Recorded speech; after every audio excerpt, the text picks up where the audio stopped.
Defense exports to China provide Russia with a bunch of strategic benefits. Besides bringing in bucket loads of quick cash, Russian weapons generate a strategic spin-off by counterbalancing US military power in Asia. Beijing's insatiable appetite for advanced weaponry keeps the Russian defense industry ticking along nicely, and forces the Americans to divert substantial offensive and defensive resources to check China. This reduces pressure on Russia's European flanks. However, Russian arms exports to China come with a major downside. The Chinese often buy limited quantities or samples, take them apart, and then reverse engineer the weapons. These knockoffs are then peddled cheap as chips overseas, undercutting Russian exports.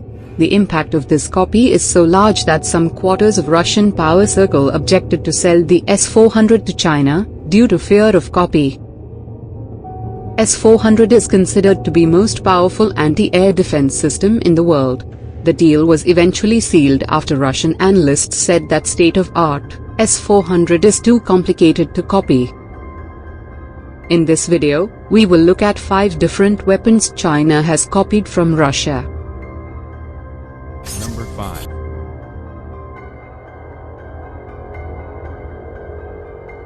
The S-19 Mr. S is a self-propelled 152mm howitzer designed by Soviet Union, which entered service in 1989 as the successor to the SO-152. The vehicle is based on the T-80 tank hull, but is powered by the T-72S diesel engine. It is designed to defeat unsheltered as well as covered manpower, weapons and material to division level. Few of these were bought by China. Chinese experts started reverse engineering the system. They faced lots of difficulty, especially in replicating the engine and transmission. But finally a decently working copy was created. It was named as PLZ-05 self-propelled howitzer. Weighing 35 tons, it can fire its munitions at a maximum range of 100 kilometers. As seen, the remarkable similarities leave little doubt about its origin. Number 4.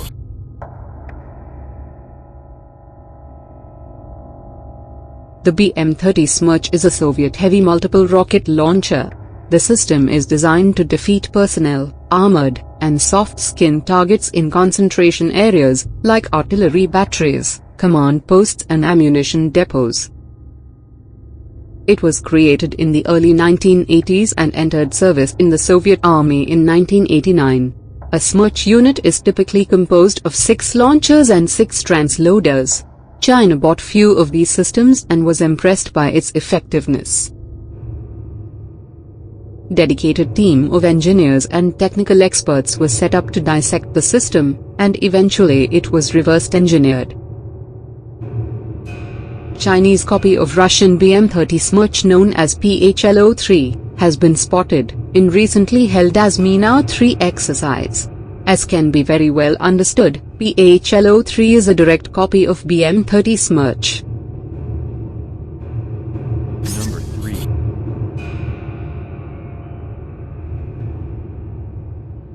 The Antonov An-12 is a 4-engine turboprop transport aircraft designed in the Soviet Union.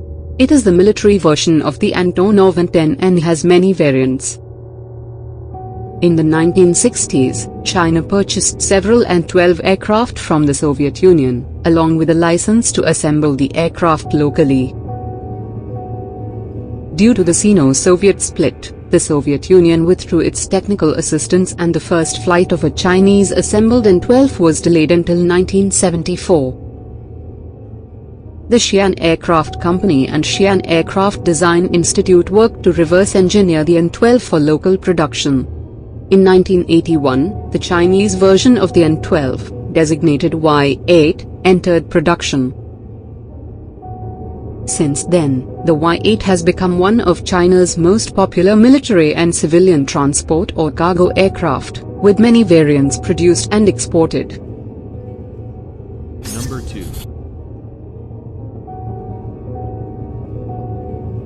The People's Republic of China bought a single BMP-1 from Egypt in 1975. Soviet-Chinese diplomatic relations were at the time confrontational, and the Chinese could not ask for a Soviet BMP-1. By reverse engineering, the Chinese developed an almost full copy of a Soviet BMP-1 in 1986. The Chinese model WZ-501 was 200 kilograms lighter and with a copied 320 horsepower Norinco 6V150 diesel engine. It had the same maximum road speed as the BMP-1. The WZ-501 was originally intended for export market, but the People's Liberation Army (PLA), which only used APCs, was desperate for a dedicated IFV. The PLA adopted a number of WZ-501s in 1992, giving the WZ-501 the designation Type 86, even though the vehicle, like the original BMP-1, was already obsolete. In spite of its characteristic drawbacks, weak armor, low efficiency of the 73mm gun, the Chinese upgraded the Type 86 in the mid-1990s.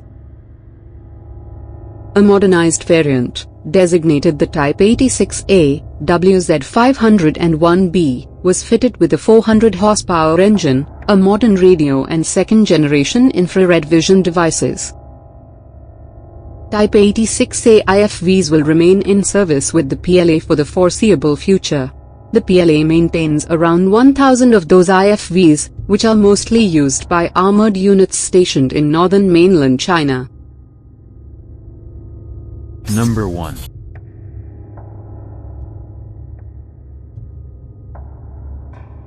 The 1990s saw several huge arms deals between Moscow and Beijing. One of the most important involved the sale, licensing, and technology transfer of the Su-27 flanker multi-role fighter.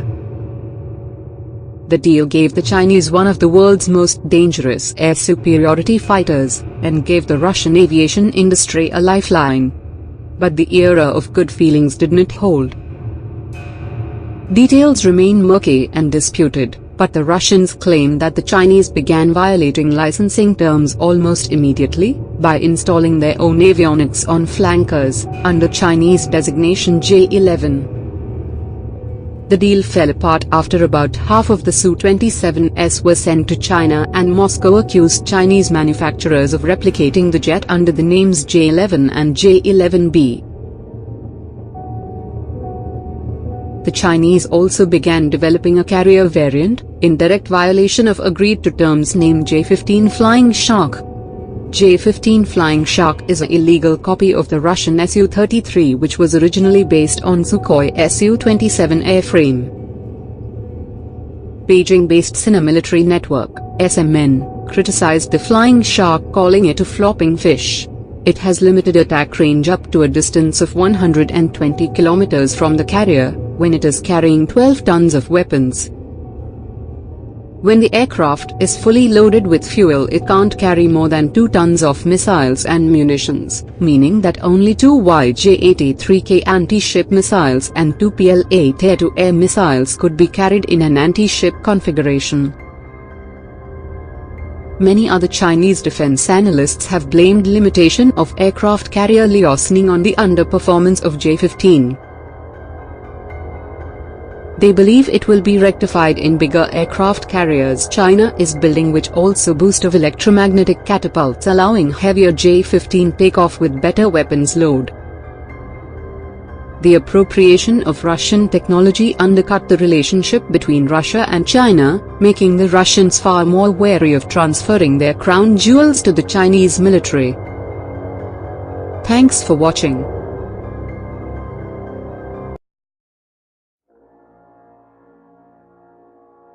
China has maintained very high economic growth over the last 20 years and has become a major economic power.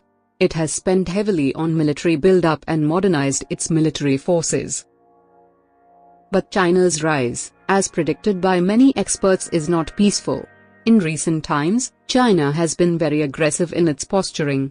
Its activities are far off from being a responsible nation.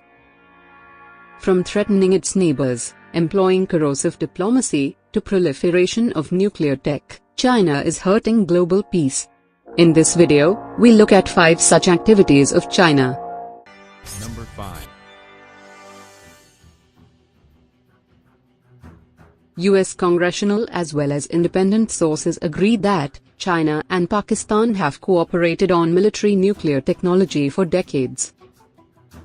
The extent of Chinese cooperation in Pakistan's nuclear weapons program has always been a subject of speculation, but is more or less agreed that without Chinese help, Pakistan would have not got its nukes. The Chinese did a massive training of Pakistani scientists, brought them to China for lectures, even gave them the design of the CHIC-4 device, which was a weapon that was easy to build. There is evidence that Pakistan scientist A.Q. Khan used Chinese designs in his nuclear bomb. Pakistan, a failed state according to most parameters, an epicenter of Islamic militancy, now has one of the world's most aggressive nuclear programs. There is always a chance that these nukes may someday fall into the hands of radical militants and result in catastrophic disaster. Number 4. China has prominent role in North Korea's dangerous nuclear program. The North Korean dictator Kim Jong-un has overseen 4 nuclear tests to date, the earliest in 2006, and the latest just this year. From its small inception, North Korea now has about 15 nuclear bombs with a cumulative explosive power of about 50 kilotons. China's supplying of nuclear technologies to North Korea has resulted in Japan, South Korea, and the US having to face a nuclear state which is ruled by a volatile dictator. The problem does not stop there. China is North Korea's biggest trading partner, one of very few, and it is considered as the nation's economic lifeline. Hence, China has excellent leverage over North Korea. But still China has consistently helped North Korea, instead of putting pressure on it to drop its nuclear program. It has blunted many UN Security Council resolutions against North Korea by using its veto power. Facing growing international pressure to intervene as the nation almost solely responsible for North Korea's survival, China has proclaimed the nation's containment a US obligation. It must be noted that China is a signatory to NPT, Non-Proliferation Treaty, which bars it from sharing its nuclear tech. By providing this tech to Pakistan and North Korea, China has directly violated this treaty.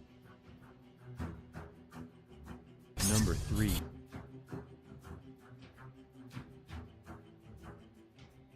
China's sweeping claims of sovereignty over the sea have antagonized competing claimants Malaysia, Vietnam, Brunei, Taiwan, Indonesia, and the Philippines. United States, Japan and India favors freedom of navigation, as it is a very important sea route with $5 trillion in trade, half of global merchant shipping and half of world's oil shipment pass through it. The sea also has alleged 11 billion barrels of untapped oil, and 190 trillion feet 3 of natural gas. The Philippines approached International Tribunal for arbitration and argued that Chinese activity in the region was violating international law. On July 12, judges at Hague Tribunal rebuked China's claims over the waters. The landmark decision rejected China's assertion that it enjoys historical rights over a huge area of the South China Sea encompassed by 9-line. China had argued that the tribunal had no jurisdiction in the matter and rejected the decision.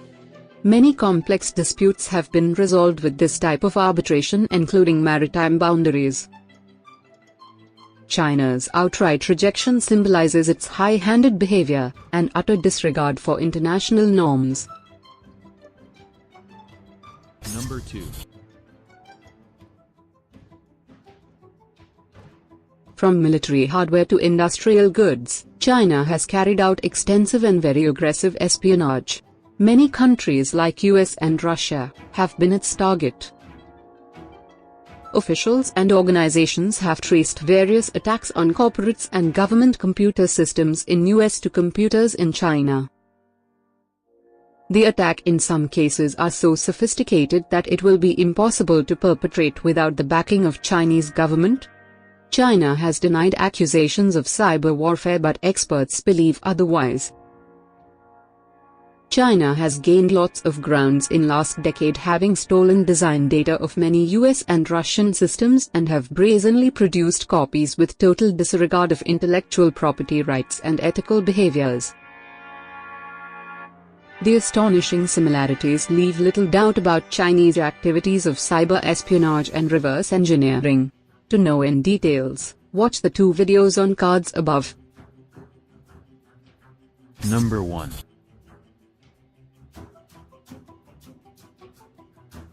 In supporting Pakistan, China has gone as far as protecting well-known terrorists. China extended technical hold on India's move to get Pakistan-based Jaish-e-Mohammed chief Masood Azhar, designated a terrorist by the United Nations. The Chinese technical hold was set to lapse, and had China not raised further objection, the resolution designating him as a terrorist could stand passed automatically. Masood Azhar's outfit Jaish-e-Mohammed carried out a string of deadly attacks against Indian targets, including the attack on the Indian Parliament in December 2001. Soon after the Indian Parliament attack, he was detained for a year by Pakistani authorities in connection but was never formally charged. The Lahore High Court ordered an end to the house arrest on the 14th of December 2002. It must be noted that India is not alone in its bid to get Azhar listed as terrorist, as the US, the UK and France had co-sponsored the resolution seeking his listing, and all the members except China supported it. In June last year, China had blocked India's demand for taking action under the Council's anti-terrorism resolutions against Pakistan for releasing Lashkar-e-Taiba commander Zaki-ur Lakhvi, the mastermind of the 2008 Mumbai attacks. Thanks for watching.